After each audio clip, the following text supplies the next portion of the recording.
अपना कुरैशी साहब, मैं आपकी तरफ आ रहा हूं। Now my other question and request to you is कि आप, क्योंकि बड़ी आप आइडियल पोजीशन में हैं, you have the eyes and the ears of chairman Bilawal Bhutto, आप उनको कहें कि और कुछ नहीं तो कल या परसों जैसे ही ये टॉक्स इनिशिएट होती हैं, वो प्राइम मिनिस्टर को कह के ओआईसी का इजलास बुला लें। आप, हम रीजन के तो लीडर्स बन जाएंगे एकदम से अगर हम ओआईसी का इजलास इमीडिएटली कॉल ऑन कर लेते हैं। मुबश्शिर साहब, आई थिंक ये बात कुछ हद तक डिलिबरेट भी हुई है। ओआईसी के लीडर बनने के फवायद भी हैं सर, और यकीनन नुकसानात भी हैं। अगर आप जीसीसी की कॉन्फ्लिक्ट की जो विद इन जीसीसी है इथॉस देखें तो वहां पे भी विद इन दी जीसीसी कुछ मुल्क हैं जो लीड करना चाह रहे थे, और I think kingdom major lead role लेना चाहता है। तो we have to tread carefully. हम ओआईसी के की प्लेयर बन जाएं तो I think leadership I think इस वक्त मैं आपको एक बात बताता हूं। मैं बड़ी अनप्रोफेशनल नॉन डिप्लोमेटिक लैंग्वेज इस्तेमाल करने लगा हूं। इस वक्त मिडल ईस्ट में किसी मुल्क की हिम्मत नहीं है कि पाकिस्तान के आगे खड़ा हो। They have to accept our point of view. जी बिल्कुल ठीक है। आई थिंक हम इसको जरा डिस्क्रीटली उनसे मनवा लें। हम उनसे डिपॉजिट्स भी लेते हैं, हम उनको डिफेंस भी देते हैं। कौन से डिपॉजिट लेते हैं यार? अपना मेरी एक बात सुने, आप मेरा मुंह खुलवाएंगे? अभी तक हम कितना दे चुके हैं? जिसने हमसे $3.5 बिलियन मांगे, एक्चुअली उसने हमारा $8 बिलियन तक देना है। अभी भी पीटीसीएल के अंदर 60 रुपए का डॉलर था जब से उन्होंने $880 मिलियन देना था। ठीक है ना? उसको आप, so let's not get into that. I mean वो एक टोटली डिफरेंट डिबेट हो जाएगी। मैं कह रहा हूं कि जो हमारे नहीं है ना, we should stop hanging to those people. अभी आप देख लें कि ये आपको कैसे डिच करेंगे। ये इंडिया की लॉबी है, ये इजराइल की लॉबी है। नहीं, वो तो मैं उनकी बात नहीं कर रहा। मैं उन्हीं की बात कर रहा हूं जिनके साथ हमारा म्यूचुअल पैक्ट हुआ है डिफेंस का। नहीं, देखें सऊदीज ने तो हमें सपोर्ट किया, नहीं सऊदीज हमें बचा गए। वी हैव टू मैं गुजारिश करता हूं, आई थिंक मैं बात अपनी शायद समझा नहीं पाया।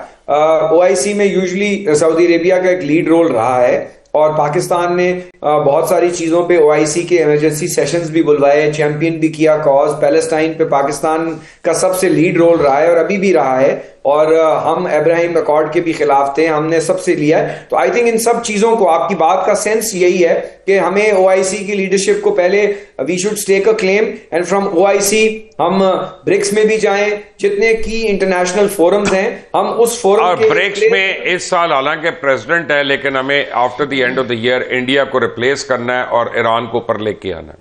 जी बिल्कुल बिल्कुल। एंड आई थिंक ईरान नहीं, हमें उसको प्रेसिडेंट बनवाना है। अच्छा, इंडिया को रिप्लेस कर, लेकिन ईरान को बैक इनटू द इंटरनेशनल फोरे आने से ईरान, सऊदी अरेबिया, पाकिस्तान के फिर एक बहुत बड़े सपोर्टर्स होंगे, particularly Turkey and Egypt. And I think once all of them are there, ये खुद ही शायद आपकी इस बात को प्रमोट कर दें और नॉमिनेट कर दें कि Pakistan should be in a lead role, and Pakistan certainly with the might and the strength it has, it will be a central figure negotiating. मैं भी आपको एक खबर देने लगा हूं, it will blow your mind, but after Nayyar and Patafi have spoken on this issue. जी, आपने ओआईसी की बात की, लेकिन उससे पहले जो आपने बुनियाद की वो की ना, आपने कहा कि पाकिस्तान को इस पर कैपिटलाइज करना चाहिए। उसके अंदर मैं आपको 2-3 जो है ना गिनना शुरू करेंगे क्या क्या फायदे अभी होना शुरू हो गए।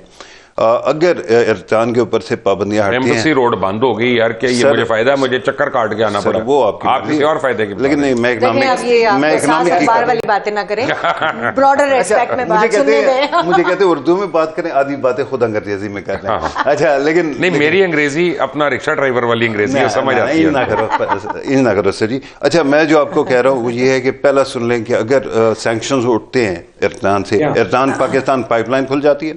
दूसरा, आपने एक और काम शुरू कर दिए, इंडिया ने अफगानिस्तान के अंदर इन्वेस्ट करके आपको ब्लॉक करने की कोशिश की सेंट्रल एशिया से। आपने अभी ईरान के जरिए ट्रेड रूट निकाल लिया सेंट्रल एशिया तक का। ये एक और बात हो गई। अमेरिका अगर ईरान के साथ कोई डील करता है या मार्शल प्लान लाने की कोशिश करता है तो आप भी उसका हिस्सा होंगे, आपको भी बेनिफिट होगा। चाइना जो है वो भी रिकंस्ट्रक्शन में हिस्सा डालेगा, वो भी आपका फायदा होगा, ये याद रखिए। सऊदी अरब के साथ 2 आपके तो एग्रीमेंट हो गए, एक एग्रीकल्चर का क्योंकि वहां उगती नहीं है, जो वो है क्या कहते हैं, ज़रात बहुत ज्यादा हो नहीं सकती, यहाँ पे हो सकती है, तो उनके लिए भी आप सप्लाई कर सकेंगे, उसके साथ साथ उनका रिफाइनरी का भी बड़ी अच्छी बात है जो तो कर सकेंगे। मैं कह रहा हूं जो कर रहे हैं। जी नैयर। देखिए मुबशिर साहब, इसमें कोई शक की बात नहीं है कि पाकिस्तान जो है वो बड़ा बेनिफिशरी है इन टॉक्स की सक्सेस का।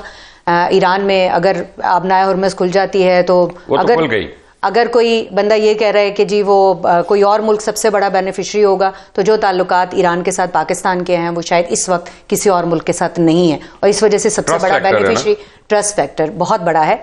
और जहां तक अमेरिका और ईरान का मामला है, तो ये इन मुज़ाकरात के अगर कल साइन हो जाते हैं, परसों साइन हो जाते हैं, तो इसका मतलब ये नहीं है कि पाकिस्तान की ज़रूरत ख़त्म हो जाएगी या पाकिस्तान इररेलेवेंट हो जाएगा। पाकिस्तान हर लम्हे, ईरान हो, अमेरिका हो, उनके दरमियान खित्ते के दीगर ममालिक ने जब आपस में बात करनी है, तो अब पाकिस्तान ने अपना स्टेटस वो वाला बना लिया है कि पाकिस्तान अब हर मुल्क की ज़रूरत है, और मेरे ख्याल में ये सबसे बड़ी अचीवमेंट है हमारी। Excellent, let's take on that.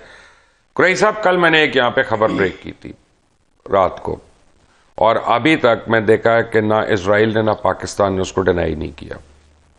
वो खबर ये थी कि कल और परसों की दरमियानी रात को सीरिया के बॉर्डर्स के ऊपर पाकिस्तान एयरफोर्स ने इजरायली एयरफोर्स को किक आउट किया। एक्चुअली रीज़न मैं बताता हूँ ये क्यों हुआ इंटरैक्शन, क्योंकि प्राइम मिनिस्टर जो हैं वो ट्रैवल कर रहे हैं पूरे मिडल ईस्ट में, और पाकिस्तान एयरफोर्स उनको सिक्योरिटी दे रही है, एस्कॉर्ट कर रही है, और वहाँ पे इजरायली एयरक्राफ्ट आ गए थे, और पाकिस्तानियों ने उनको कहा कि 10 सेकेंड्स और you meet your creator, simple.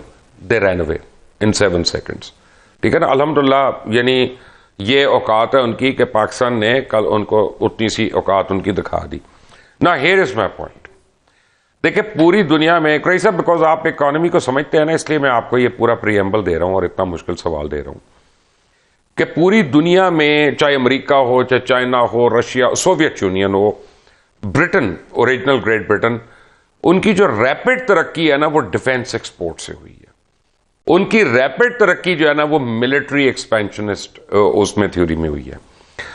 हम बड़ी आइडियल पोजीशन में, एक तो पूरे मिडिल ईस्ट को एंड कुछ यूरोप को भी, please do not count that out, क्योंकि यूरोप में बहुत से ममालिक हैं वो फौज नहीं अफोर्ड कर सकते बनानी, ना बना सकते उतनी जल्दी।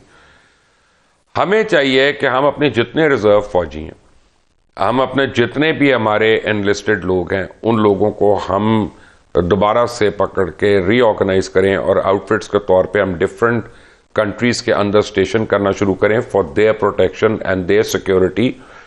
और जो काम वो $1 ट्रिलियन दे के करा रहे थे, हम $100 बिलियन में भी कर सकते हैं। क्यूमुलेटिव मैं एक बात कर रहा हूं।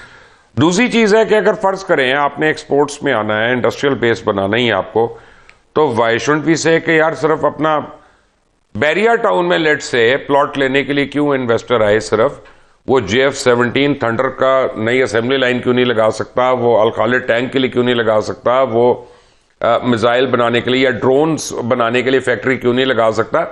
हमें अपनी डिफेंस प्रोडक्शन और एक्सपोर्ट पे तो महारत है, तो हम उसको अगर मल्टीप्लाई कर लेते हैं तो ये तो बड़ा रैपिड हमारा डिप्लॉयमेंट हो जाएगा इन ह्यूमन रिसोर्स